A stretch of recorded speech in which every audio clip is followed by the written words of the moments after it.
아버지 하나님 은혜를 감사합니다. 여자의 후손이 뱀의 머리를 상하게 할 것이라. 하나님의 아들이 오신 것은 마귀의 일을 멸하려 하심이라. 오늘 우리가 예배드릴 때 우리의 마음과 생각과 육신에 공격하는 모든 마귀들이 주 예수의 권세 앞에 결박받고 떠나갈지어다. 우리가 예배드리는 시간에 우리의 가정과 가문과 모든 삶의 현장에 속이려 하는 흑암 세력들아 주 예수의 권세로 명령하노니 결박받고 떠나갈지어다. 오늘 예배드리는 이 시간에 주의 천군 천사 파송하서 둘러 역사하게 하시며 오늘 예배를 통하여 하나님이 영광을 받아 주옵소서. 오로지 영세전부터 예정하시고 세세무궁 하나님께 영광 올려드릴 하나님의 절대 계획이 이루어지는 시간이 되게 하사 우리에게 재창조의 은혜로 임하여 주옵소서. 살아계신 주 예수님 이름으로 기도합니다. 아멘. 네, 오늘 하나님 주신 말씀은 종교가 놓친 것을 회복한 초대교회. 지난주에 이어서 아주 길죠. 종교가 놓친 것을 회복한 초대교회.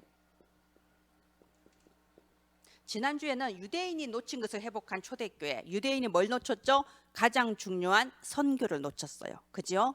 그런데 초대교회를 통해 회복됐습니다. 종교가 놓친 것을 회복한 초대교회.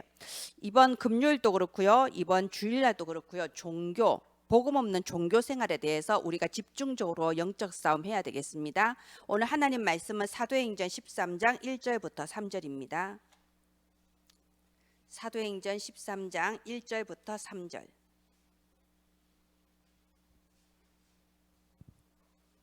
안디옥 교회에서 처음으로 선교사를 파송하는데요. 헤롯 성전에서는 절대로 할 수 없었던 일이죠. 바리새인들은 절대로 할 수 없었던 일이에요. 복음 가진 사람들만 할 수 있는 겁니다. 예, 함께 13장 1절부터 3절 함께 보겠습니다. 안디옥 교회에 선지자들과 교사들이 있으니 곧 바나바와 니게르라 하는 시므온과 구레네 사람 루기오와 분봉왕 헤롯의 젖동생 마나엔과 및 사울이라. 주를 섬겨 금식할 때에 성령이 이르시되 내가 불러 시키는 일을 위하여 바나바와 사울을 따로 세우라 하시니 이에 금식하며 기도하고 두 사람에게 안수하여 보내니라. 아멘. 네, 초대교회에서 회복했다 이렇게 되어 있는데요. 지금 여기는 안디옥 교회 나오잖아요. 초대교회에서 안디옥 교회로 연결된 거죠. 그래서 지금 이렇게 초대교회 지금 이렇게 나오는 겁니다. 이번 주 우리 교회 본문 말씀이 시편 51편이에요. 데살로니가 전서 그다음에 시편 또 이렇게 넘어오잖아요. 시편 51편인데 시편 51편은 다윗의 회개시입니다. 다윗이 굉장히 큰 죄를 지었죠. 아시다시피. 그리고 거기에 대해서 정말 회개하는 게 51장 회개시예요. 그런데 우리가 복음적인 눈, 영적 눈으로 볼 수 있어야 됩니다. 무엇을 회개했나요? 예, 자기가 지은 육신적인 죄를 물론 회개했습니다. 자범죄, 그지요? 음란한 죄를 저지르고 그리고 속임수를 써서 그 남편까지 죽여버렸잖아요. 살인의 죄까지 저질러 버렸어요. 그런데 거기에 시편 51편 보면요, 중요한 구절이 51편 5절이에요. 여기에 보면요, 내가 내 모친의 태중에서부터 범죄하였나이다 라고 돼 있어요. 이게 뭐죠? 원죄잖아요. 지금 다윗은요, 자기의 그 절대 나는 그런 죄를 짓지 않을 거라고 상상도 못했던 죄를 지은 거예요. 다윗이 어떤 사람입니까? 그 천한 목동의 왕이 되었잖아요. 주변의 사람들이나 본인이나 뭐라고 했겠어요? 정말 어렸을 때부터 다윗은 믿음이 좋은 사람이야. 청소년기, 청년기 왕이 될 때까지 다윗은 하나님을 잘 믿기 때문에 왕이 되었어. 하나님이 사랑하시는 다윗이야. 다윗은 정말 믿을 만한 신앙인이었어요. 다윗 스스로도 그런 마음이 있었을 거예요. 나만큼만 믿으면 정말 잘하는 거지. 정말 저 사울 왕 하나님도 안 믿고 불신앙하고 전부 다 불신앙하고 나만큼만 믿으면 그게 다윗이 있었을 거예요. 다윗의 믿음의 자부심이 있었을 거예요. 그런데 상상도 못한 일을 어느 날 저지른 거예요. 언제나 순간이거든요. 죄를 저지르는 건 순간이에요. 어느 날 밤에 지붕에 왜 올라갑니까? 그냥 기도하고 자지. 지붕에 올라가서 보니까 달빛에 어떤 여자가 목욕을 하고 있잖아요. 한 번에 죄를 저질러 버린 거죠. 그래요. 왕은 그럴 수 있어요. 옛날이니까 왕은 뭐 원래 후궁이 많잖아요. 왕은 또 그럴 수도 있다고 쳐요. 그런데 그 여자가 임신을 했어요. 그러니까 꾀를 냈잖아요. 그 남편 잠깐 불러들여라. 그래가지고 남편의 애로 만들려고. 근데 남편은 또 너무 충성된 사람이었던 거야. 남편은 어떻게 내가 왕이 시키는 이 전쟁의 일을 하는 군인으로서 내가 집에 들어가서 아내와 동침하겠습니까? 하면서 집에 안 들어가고 바로 전쟁터 가버렸잖아요. 진짜 어떻게 할 방법이 없어. 그러니까 죄가 죄를 부르는 거예요. 작은 죄가 자꾸 죄를 불러들이는 거죠. 그 작은 음란의 죄에서 거짓말의 죄와 살인의 죄까지. 살인을 저질러 버렸죠. 그 남편 죽여버렸잖아요. 그죠? 자, 그랬을 때 내 생각에 가장 충격받은 사람이 다윗이었을 것 같아요. 자기 스스로 제일 충격받았어요. 내가 이런 사람이었다니. 내가 이런 인간이었다니. 항상 사울 왕을 보고 참 불쌍하다 쩌쩌쩌 믿음이 저렇게 없어서 이랬는데 사울 왕보다 훨씬 더 추하고 더러운 인간이 자기였던 거예요. 다윗 스스로 충격받았을 거예요.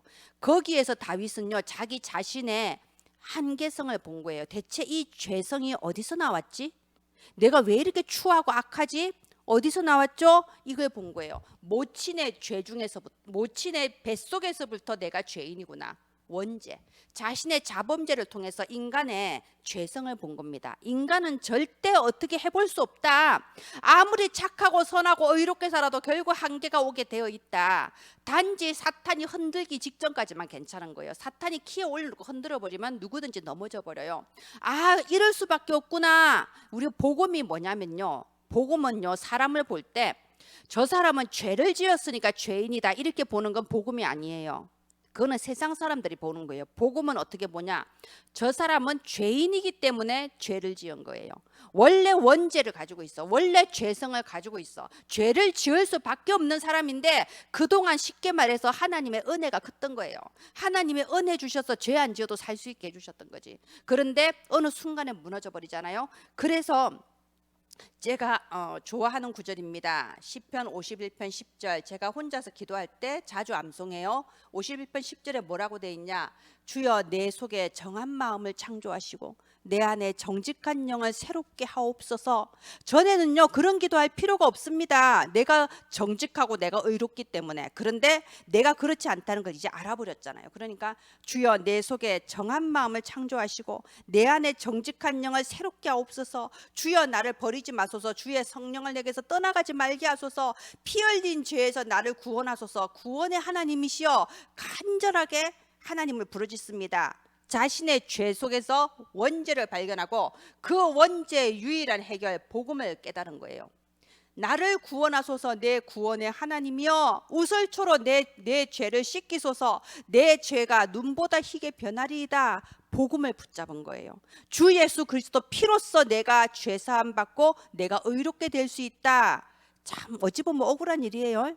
어떤 사람은 평생에 선하게 살고 죄 짓고 싶어도 참고, 어떤 사람은 열심히 살았는데 죽을 때까지 복음을 못 깨달을 수도 있어요. 그런데 다윗은 큰 범죄를 저질러 놓고 그 범죄 때문에 복음을 깨달아 버렸네. 그 범죄 때문에 복음 아니면 소망이 없구나. 그래서 그리스도구나. 복음을 깨달아 버렸네. 이게 은혜 받은 사람인 거예요. 우리가 그런 사람입니다. 우리가 그 대열에 서 있어요. 왜 하나님은 불공평합니다. 다윗이 그렇게 큰 죄를 지었는데 왜 그런 축복을 주셨습니까? 그 하나님의 뜻이에요. 하나님이 축복 주시고자 하시는 자를 축복 주시고 은혜 베푸시고자 하는 자를 은혜 베푸시잖아요. 근데 우리가 누굽니까? 우리는 하나님의 축복받은 자, 하나님의 은혜 받은 자예요. 그래서 우리는 여러 가지 어떤 문제, 어떤 상황에서도 나의 연약함 속에서도 오히려 복음을 붙잡고 일어날 수 있잖아요. 그죠? 그게 다윗의 회개시입니다. 우리가 이 회개시를 해석을 잘해야 돼요. 율법적으로 해석하면요, 그래 회개해야 돼.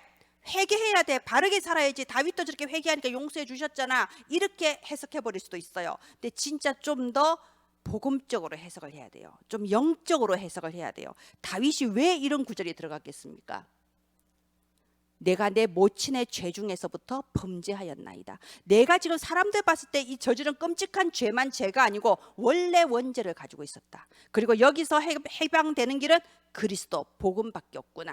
복음을 깨달은 겁니다. 그러면 다윗이 뭘 회개했냐? 내가 지금까지 복음 모르고 종교 생활한 거를 회개한 거예요. 다윗이 뭘 회개했다고요? 다윗이 51편 17절에 보면요, 하나님 앞에 상한 심령으로 통회한다고 돼 있어요.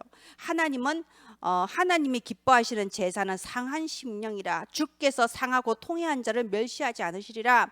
하나님은요, 이 통회가 뭡니까? 간절하게 회개하는 거예요. 진심으로 회개하는 거예요. 뭘 회개한다고요? 내가 그동안 종교 생활했다. 나 열심히 예배드리고 성전도 지었는데 알고 보니 다 종교 생활이었다. 내 의를 붙잡고 있었고 진짜 나는 의가 없고 붙잡을 것은 그리스도의 의밖에 없구나. 이걸 회개한 겁니다. 우리가 정말 오늘 제목이요, 종교가 놓친 것을 회복한 초대교회입니다. 먼저 나를 언제나 봐야 돼요. 언제나 말씀은 나를 비추는 거울이거든요. 내가 혹시 종교에 빠져 있진 않은가? 내가 나도 모르게 복음이 아니고 종교생활 하고 있진 않은가? 어제 같은 예배, 내일 또 똑같은 예배, 습관적이고 형식적인 예배 속에서 그렇게 그냥 절 다니듯이 성당 다니듯이 하고 있진 않은가? 우리가 진짜 회개해야 될 건 그거예요. 내가 정말 복음이 아니지 않냐? 오늘 종교가 놓친 것을 회복한 초대교회가 바로 유대인들이 놓쳤던 것을 회복했어요. 헤롯 성전을 지어놓고 바리새인들이 그렇게 예배를 드리고 그렇게 11조 드리고 그렇게 바르게 살았는데 놓쳐버렸던 거, 그걸 회복한 거예요. 복음을 회복한 겁니다. 자, 오늘 먼저 우리가요 함께 나누었으면 하는 것은요, 사탄의 전략. 사탄은 창세기 3장으로부터 지금까지 끊임없이 우리 인간을 속이고 있는데요, 사탄이 뭘로 속이냐? 창세기 3장 나 중심으로 속이죠. 또 뭘로 속이나요? 창세기 6장 나의 것 중심으로 속이죠. 또 뭘로 속이나요? 창세기 11장 나의 성공 중심으로 되도록 사단은 지금 또 끊임없이 속이고 있습니다. 우리가 오늘 이 나중심의 의미가 뭔지 한번 생각을 해보세요. 나중심이란 게 대체 무슨 말이에요? 나중심. 사단이 아담한테 그랬죠. 네가 하나님과 같이 될 수 있다. 똑같습니다. 아담한테 준 속임수나 지금까지 모든 속임수가 똑같아요. 인간에게 네가 하나님처럼 될 수 있다. 너도 하나님처럼 위대해질 수 있다. 이렇게 지금도 똑같이 속입니다. 창세기 3장에 나, 하나님보다 나밖에 몰라요. 그래서 지금 어떻게 하나요? 그 현장이 뉴에이지 사상이 그래요. 제가 중학교 때부터 읽었던 뉴에이지 그 책들이나 불교의 교리나 지금 나오는 여러 가지 명상운동 교리가 다 똑같아요. 알고 보니 그게 창세기 3장에서부터 똑같았어요. 네가 하나님처럼 될 수 있다. 네 안에 우주가 있다. 너는 무한한 능력을 가지고 있다. 참된 나를 찾아라. 똑같습니다. 나중심. 그래서 명상운동하고요, 지금 또 이제 뉴에이지를 통해서 계속 하잖아요. 구글에서 제일 심하게 하잖아요. 자, 근데 보세요. 네, 좋습니다. 나의 자존감 높이는 건 좋아요. 그런데 나의 자존감, 나는 정말 소중한 존재야, 나는 위대한 존재야, 내 속에는 우주가 있어, 모든 게 나한테 달려 있어, 맞는 것 같은데 그게 극한의 이기주의로 연결이 되는 거예요. 이게 하나님을 알고 하나님이 존귀하게 보시는 나이기 때문에 내가 참 자존감이 생기면 진짜 자존감인데, 하나님 없는 상태에서 나는 중요한 사람이야, 난 존귀한 사람이야 하니까 극한의 이기주의가 되는 거예요. 나밖에 몰라요.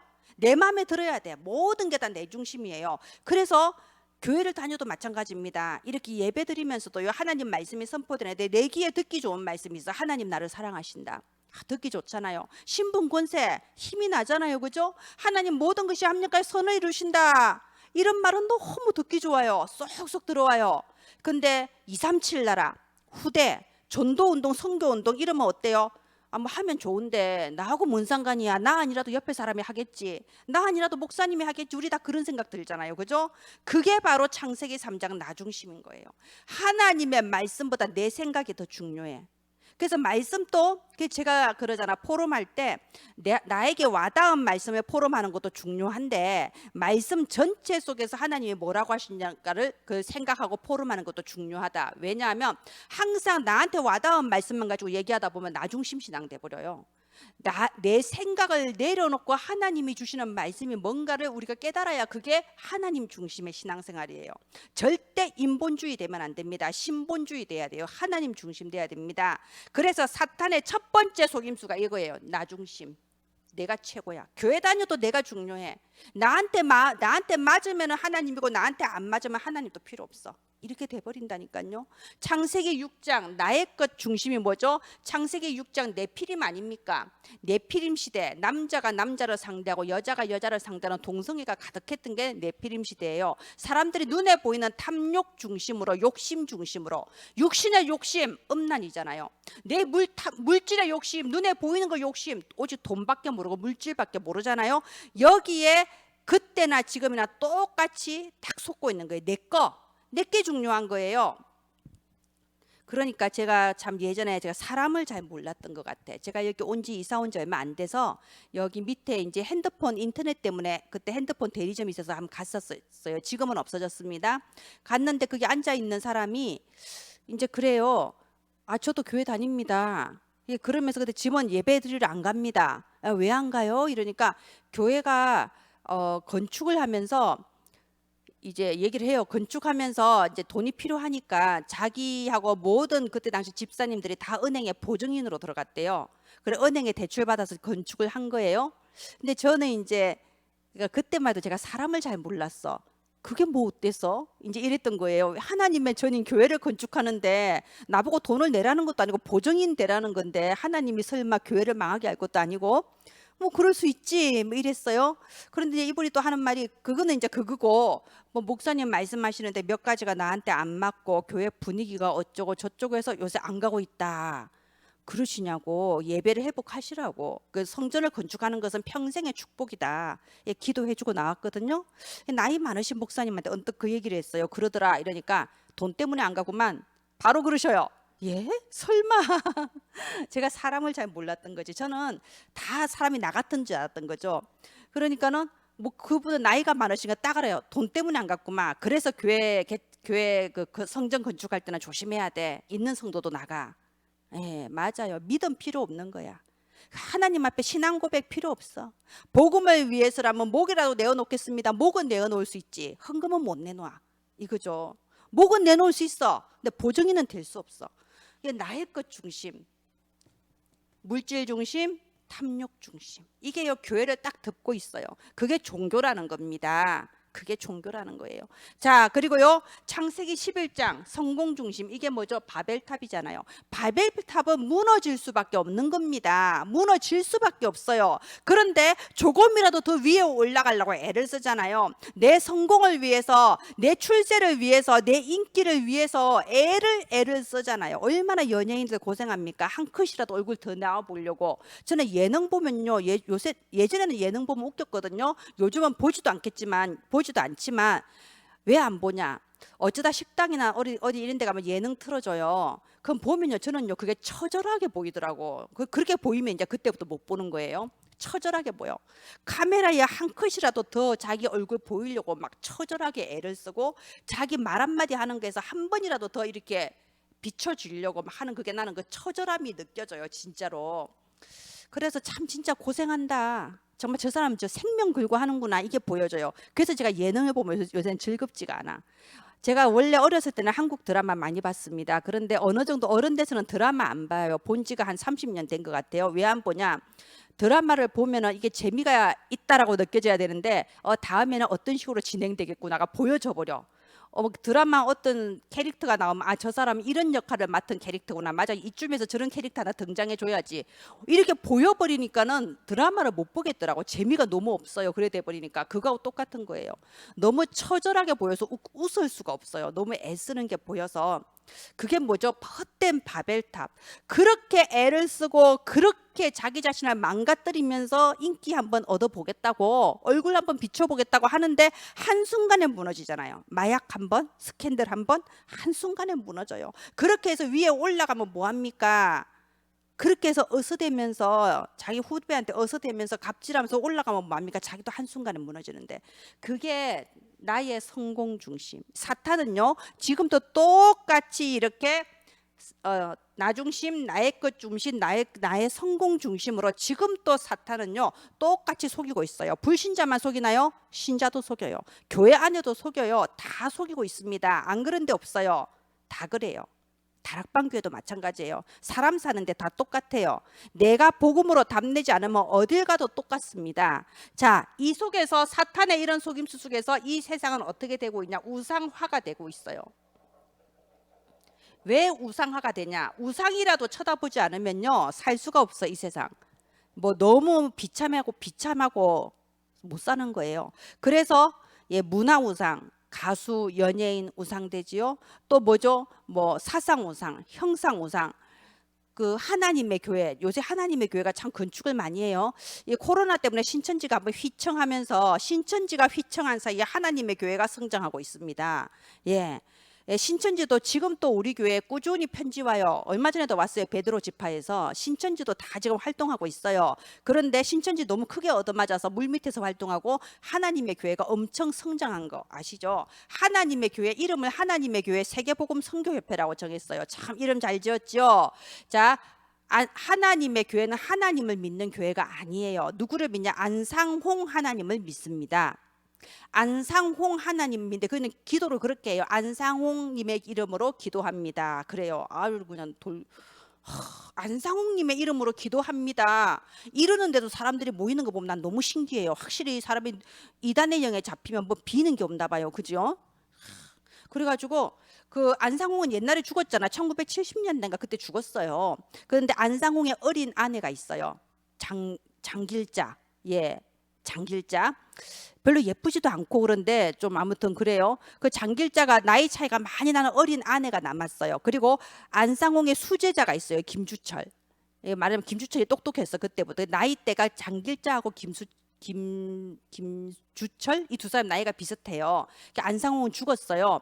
그런데 김주철 이 사람이 어마어마한 기획력이 있었던 거예요. 한마디로 마케팅 능력이 너무 우수했던 거예요. 그래서 장길자를 어머니 하나님으로 내세웠어. 안상홍 하나님은 부활 성천하셨고 이제 어머니 하나님께서 여기 계시다. 성경에 나오는 모든 성령은 이 어머니 하나님을 가리키는 거다. 지금 말세 시대 말씀이 성취되고 있다. 어머니 하나님 성령 하나님이 오시지 않았냐. 그래서 안상홍 그 하나님의 교회 달력 보셨죠? 그 어떤 여자가 중년 여자가 하얀 한복 입고 다 이러고 있는 게 달력에 있어요. 어머니 하나님이에요. 그래서 이제 안상홍 하나님은 하늘에 계시고 장길자 어머니 하나님은 우리를 보살피고 계시고 또 우리를 모두 지도하는 그 뒤에서 마케팅하는 사람이 김주철 총회장이에요. 우리 들으면요 이 엄청난 사기극이다 딱 느껴지죠. 뭐 저런 걸 믿나 싶죠. 다 믿는다니까요. 지금 건물 다 크게 짓는 데가 하나님의 교회예요. 계속 지금 전도 활동이에요. 그리고 제가 이렇게 그 자료를 찾으러 인터넷에 자주 돌아다니니까요. 인터넷에 영상 자료, 애니메이션 자료, 그림 자료 제일 잘 만드는 데가 하나님의 교회예요. 진짜 잘 만들어요. 거기 그 미디어 팀이 잘 된 것 같아. 저는 참 그게 탐나더라고. 야, 우리도 이런 미디어 팀이 있어야 되겠다. 내가 어린이들한테 보여주려고 영상 괜찮은 거 하나 고르잖아요. 백발백중 하나님의 교회 거예요. 뒤에 것만 빼고 앞에 것만 보여주고 그래요. 너무 잘 만들어가지고. 예. 그림 뭐 카툰 이런 것도요 딱 마음에 와닿게 진짜 카툰도 잘 만들어요. 그렇게 참 잘하거든요. 말하자면 제가 봤을 때 김주철 총회장의 마케팅 능력이 아주 우수합니다. 그게 지금 저 전도인님 집 앞에도 크게 있잖아요. 여기 김정기 집사님 집 앞에도 크게 지었어요. 요소에 엄청나게 크게 짓고 있어요. 하나님의 교회. 자, 뭐 때문에 사람들이 그런 정말 둘이 듣기만 해도 사기성이 농후한 그런 것에 왜 속아 넘어가요? 그거라도 해야 되는 거예요. 우상화된 세상, 뭐라도 우상으로 섬겨야 되는 거예요. 그래서 저는 어린이들한테 그렇게 가르칩니다. 우상이 뭐냐? 예배에 방해되는 건 다 우상이다. 나에게 있어서 하나님보다 더 위대하고 하나님보다 더 중요한 건 다 우상이다. 예배 시간에 끊임없이 스마트폰 생각나고 예배 시간에 어제 하다가만 게임 생각나. 그럼 그게 우상인 거죠. 그죠? 우상이라도 있어야 되는 우상화된 세상이고 각종 이단 사이비가 전국과 세계에 계속 일어나고 있습니다. 자, 그 속에서 사람들은요 질병으로 다 망하고 있어요. 정신의 질병, 육신의 질병, 각종 중독, 그리고 범죄 다 무너지고 망하고 있습니다. 이 세상 속에서 지금도 그리고 2000년 전이나 지금이나 사탄의 전략은 똑같습니다. 자, 그런데 여기서 종교가 놓친 것을 회복한 초대교회잖아요. 종교가 뭘 놓쳤는데요? 복음을 놓쳐버렸죠. 예수 그리스도를 놓쳐버린 거예요. 여기서 종교 이렇게 생각하셔야 돼요. 예수 그리스도를 십자가에 못 박은 그 당시에 유대인들, 바리새인들, 헤롯 성전의 대제사장들 다 종교인들이잖아요. 하나님을 그렇게 잘 섬겼던 종교인들입니다. 근데 그들이 왜 예수 그리스도를 십자가에 못 박았나요? 나하고 안 맞았던 거야. 내 이득하고 안 맞았잖아. 그렇죠. 말하자면 복음보다 종교가 복음보다 내가 더 중요한 거예요. 내 생각이 더 중요해요. 백성들이 나를 존경해주고 나는 이스라엘 백성의 대제사장이고 바리새인이고 이렇게 돼야 되는데 백성들이 예수 그리스도로 쫓아가는 거예요. 그러니까는 복음보다 내가 더 중요해. 그리고 복음보다 나의 것이 더 중요해.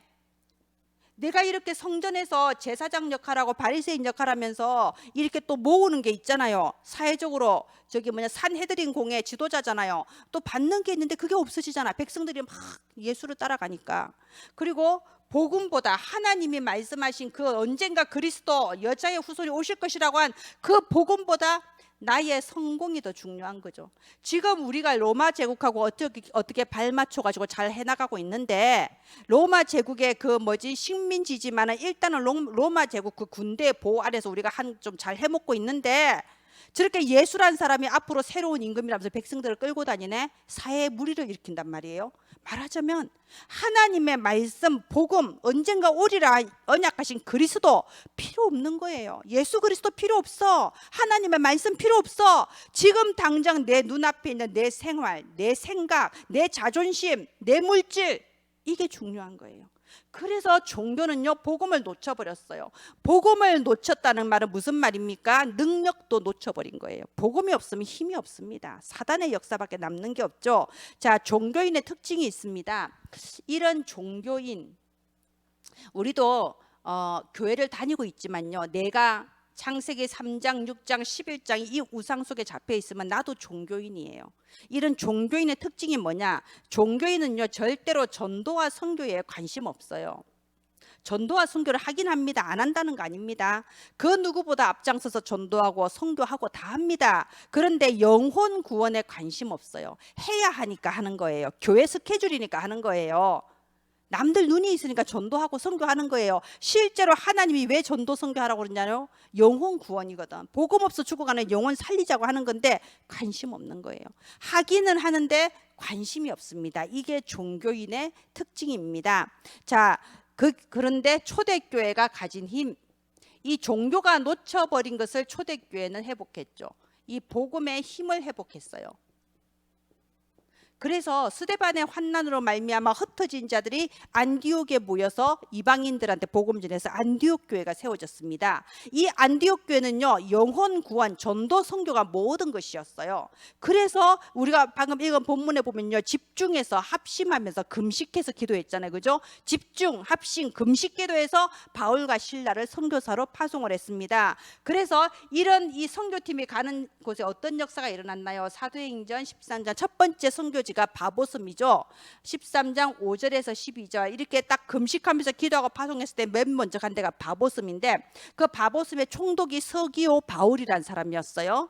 그런데 보세요, 이제 그 총독한테 가서 복음 전한 거예요. 우리 이거 배워야 됩니다. 우리도 맨날 길에 다니는 사람한테만 복음 전하지 말고요, 총독 제일 높은 데 가서 구청장을 찾아가서 복음을 전하고 시장을 찾아가서 복음을 전해야 됩니다. 저는 좀 재미있었던 게 있어요. 광주여대에 전도하러 제가 자주 갔었거든요.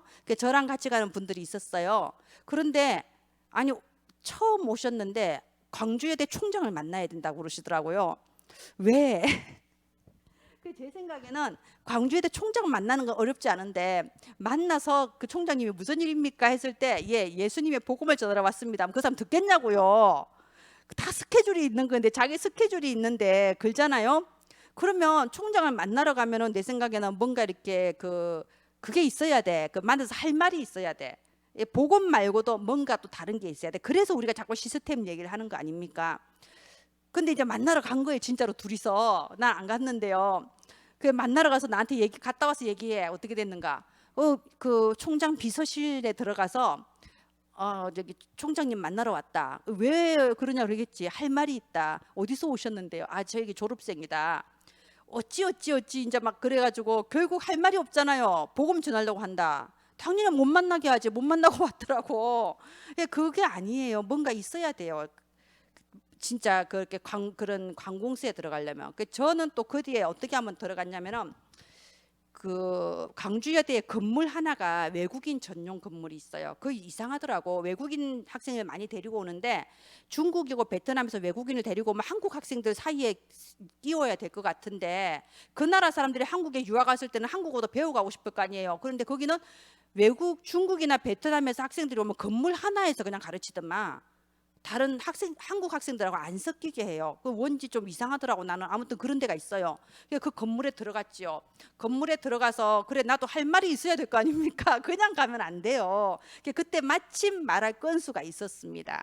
제가 아는 베트남 여자가 이제 식당에서 일을 하고 있었는데 한국에서 공부를 할 마음이 있더라고요. 좀 이렇게 자기가 자격증 따서 돌아가겠다. 그래서 잘 됐잖아. 그래서 그거를 가지고 들어간 거예요. 어떻게 오셨습니까? 아, 네, 저희 교회 다니는 베트남 학생이 한국 대학을 다니고 싶어 하는데 제가 좀 대신 알아봐 주기로 했다. 그러니까는 녹차 가지고 오고 막 시원한 데 앉으시라. 왜냐하면 자기들은 어떻게든 학생을 모아야 되거든. 얘기 들어보니까 팀이 구성이 돼가지고 1년에 한 번씩 베트남 간다는 학생들 모으러. 왜? 지금 한국 대학이요 자꾸 좀 문 닫잖아요. 지금 다 문 닫아요. 절반으로 줄어들 거예요. 그러니까 학생을 유치하는 게 제일 큰일이에요. 그래서 전에는 중국으로 1년에 한 번 간대. 요새는 중국 학생이 줄어들어서 1년에 한 번 베트남을 간대. 근데 내가 찾아갔잖아. 베트남 학생 소개해 주려고 그랬다고. 얼마나 좋아합니까? 그래가지고 차 대접받고 명함 다 받고 이제 제가 다 물었죠. 여기는 학생들 관리를 어떻게 하냐? 외국인 학생들 정서적으로 많이 힘들 건데 어떻게 도와주고 있냐? 뭔가 영적인 도움이 필요하지 않냐? 이런 얘기하면서 사실은 내가 요 바로 교회 학교 밑에 교회 은혜나무 교회 학교에서 아주 가깝다. 내가 자주 기도한다. 광주여대를 위해서. 혹시 광주여대에 좀 이렇게 힘든 학생 있으면 나한테 소개해 주면 정말 도와주겠다. 아무 동기 없다 나는. 근데 정말 나는 영혼을 사랑하는 사람이기 때문에 도와주겠다. 최소한 그 정도는 돼야지 뭔 얘기가 되는 거 아니에요. 그래서 제가 왜 이런 말 하냐면요. 그 순수한 건 좋아요. 근데 막 찾아가서 원장님 할 말이 있습니다. 예수님 믿으세요. 이거 하지 말고요. 상대방이 좋아할 만한 걸 가지고 얘기를 하세요. 상대방이 좋아할 만한 거 알겠죠? 예. 그 나쁜 사람일수록 나한테 이득을 주는 사람을 좋아한다는데 뭔가 그쪽에서 원하는 게 가지고 가서 얘기를 해야지 거기서도 그럼 또 복음의 문도 열릴 수 있는 거거든요. 자, 어쨌든 서기오 그 바울 총독을 만나러 간 거예요. 그 총독은 이 사람들이 뭔 얘기를 하려고 왔지 듣고 있었겠죠. 그런데 보니까 총독은 들을 마음이 있는데 그 옆에 박수무당 엘루마가 있었죠. 옛날에는 모든 정치인과 그 위정자들이 데리고 있었잖아요. 점치는 사람 데리고 있었잖아요. 언제나 그 점치는 사람의 얘기를 듣고 국정을 운영한단 말이에요.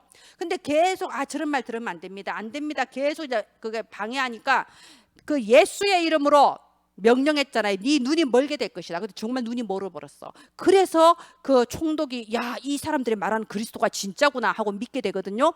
바울은 말을 했을 뿐인데 역사는 성령이 하십니다. 그게 전도죠. 그래서 이렇게 복음 가진 초대교회가 갔을 때 박수 엘리마 무속이 무너져 버린 거예요. 그곳에 정치와 문화를 붙잡고 있던 무속의 영들이 무너져 버린 겁니다. 무릎 꿇은 겁니다. 그리고 사도행전 16장 6절부터 우리 16절까지 보면요. 귀신 들린 여종 나오잖아요. 귀신이 들려서 점쳐주던 여자예요. 근데 그 성경에 보면 그렇게 돼 있죠. 바울이 왜 처음부터 복음을 안 전했을까? 저는 아직 거기에 대해서 답은 못 찾겠어요. 근데 며칠을 쫓아다녔대잖아. 그 여자가 귀신이 들리니까 보는 눈이 열린 거지. 바울 팀을 며칠을 쫓아다니면서 이 사람들은 구원의 길을 우리한테 전하러 온 사람들이다. 막 고함 지르니까 시끄럽고 괴로워서 견디다 못해서 돌아보면서 나사렛 예수의 이름으로 명령하노니 그에게서 나오라. 이러니까 그 순간에 귀신이 도망가 버렸다고 돼 있어요. 그죠? 그래서 이 점술의 흑암을 꺾은 거예요. 점치는 여종. 나사렛 예수의 이름으로 명령하느니 그에게서 나오라 하니까 이 점술의 흑암이 꺾여버린 겁니다. 그리고 사도행전 19장 에베소 지역이죠. 8절에서 20절. 여기도 보면요. 처음에 에베소에서 복음 전할 때 엄청난 소동이 일어나요. 은장색 알렉산더 그 사람이 막 억울한 누명을 씌워서 막 고소해 버렸잖아요. 그래서 엄청난 소동이 일어났는데 오히려 그것이 복음의 문이 돼서 그곳에서 에베소 교회 3년 동안 사역하면서 너무나도 많은 역사가 일어났어요. 거기 보면요. 마술하던 자들이 자기의 책을 다 가지고 와서 불사질렀다. 은 5만이나 되었다. 말하자면 마술하는 자, 즉 우상 섬기는 자, 에베소 지역이 아테네 여신을 섬기는 우상 신전이 있었잖아요. 우상 섬기는 자들이 자기 우상 섬기던 그 재료를 다 가지고 와서 불사질러 버리고 하나님을 믿게 된 거예요. 그런 역사가 있었어요. 말하자면 이 복음의 힘을 가진 초대교회가 가는 곳에 우상의 흑암이 무너져 버리고 점술의 흑암이 무너져 버리고 무속의 흑암이 무너져 버리는 역사가 일어났습니다. 그래서 한 시대를 살려버린 거예요. 쉽게 말하면 그때 당시에 그 헬라 지역의 모든 무속, 점술, 우상 문화 다 꺾어버리고 시대를 살려버린 역사가 일어났던 겁니다. 자, 그럼 생각해 보세요. 초대교회가 가진 이 복음의 힘, 예수 그리스도 그 이름의 권세가 나한테는 없을까요? 있지요. 우리 다 체험했잖아요. 우리가 귀신 보는 사람, 시달리는 사람, 내가 특별한 어떤 능력이 아니고 가서 단지 기도해주고 그리스도 이름만 선포해도 귀신이 꺾여져 버리잖아요. 우리가 그런 영적 세계를 너무나도 많이 봤기 때문에 이 자리까지 지금 우리가 있는 거 아닙니까? 너무 많이 봤어요. 지금까지 저도 제가 그런 어떤 이상한 능력을 가진 사람은 아닌데 단지 나는 기도하고 그리스도 이름 선포했을 뿐인데 막 이렇게 토하고 사람이 확 달라져 버리고 아픈 사람이 나아 버리고 저 그런 걸 여러 번 봤거든요. 그리스도 그 이름의 권세는 지금 또 우리한테 똑같이 있습니다. 그런데 왜 못 누리나요? 종교. 나도 모르게 여기 잡혀버리면 내가 종교인 돼버리는 거예요. 복음보다 다른 게 더 중요해버리면 종교인 돼버려요. 그러면 그리스도의 힘이 내게 나타나질 않습니다. 그래서 종교가 놓친 것을 회복한 초대교회, 초대교회가 가졌던 이 복음의 힘은 나도 지금 가질 수 있습니다. 어떻게 해야 될까요? 첫 번째, 실천입니다. 창세기 3장, 6장, 11장 이거요 실제로 좀 볼 수 있어야 돼요. 실제로 내 주변 사람 또는 문화 또는 뉴스 여러 가지를 통해서 창세기 3장, 6장, 11장에 실제 보여야 됩니다. 아, 이게 그거구나. 그리고 더 수준 높은 거는요, 나한테서 보는 거예요. 나한테 이게 창세기 3장, 6장, 11장이구나. 보여져야 변화가 돼요. 그리고 하나님은요, 이 초대교회와 바울, 신라 이 선교팀을 시대 살리는 모델로 부른 것처럼 나를 또 그렇게 부르셨어. 이 시대의 우상문화, 무속문화, 점술문화 꺾고 이 시대 살릴 모델로 나를 부르셨다. 이걸 믿고요. 뭘 해야 되냐? 2번 내게만 주신 전도, 나만 할 수 있는 전도를 찾아야 됩니다. 하나님은 우리 인생에 반드시 작품을 준비해 놓으셨어요. 그냥 왔다 그냥 가는 인생 아닙니다. 그러면 나를 통하여 하나님이 남기려고 하는 그 인생 작품이 뭐냐? 그거 찾는 거예요. 그게 나의 전도예요. 하나님이 내게만 주신 게 뭐냐? 분명히 있습니다. 그거 찾으면 됩니다. 다른 거 힘든 거 엄청난 일 하는 거 아니에요. 하나님 지금까지 내게 살아오면서 나한테만 주신 게 뭡니까? 나를 통하여 하실 게 뭡니까? 다른 사람은 하지 못하는 전무후무한 것을 대체 뭡니까? 그걸 찾으면 됩니다. 힌트는 237이에요. 분명히 237과 연결되어 있고요. 후대 살리는 것과 연결이 되어 있습니다. 이거 찾으면요, 인생 끝난 거예요. 아름다운 인생, 수장들의 작품이 있는 인생. 하나님께서는 우리를 이 나만 할 수 있는 전도를 통해서 시대의 문화를 바꾸는 자로 우리를 부르셨습니다. 여기에 심부름하는 저와 여러분 되기를 바랍니다. 기도하겠습니다.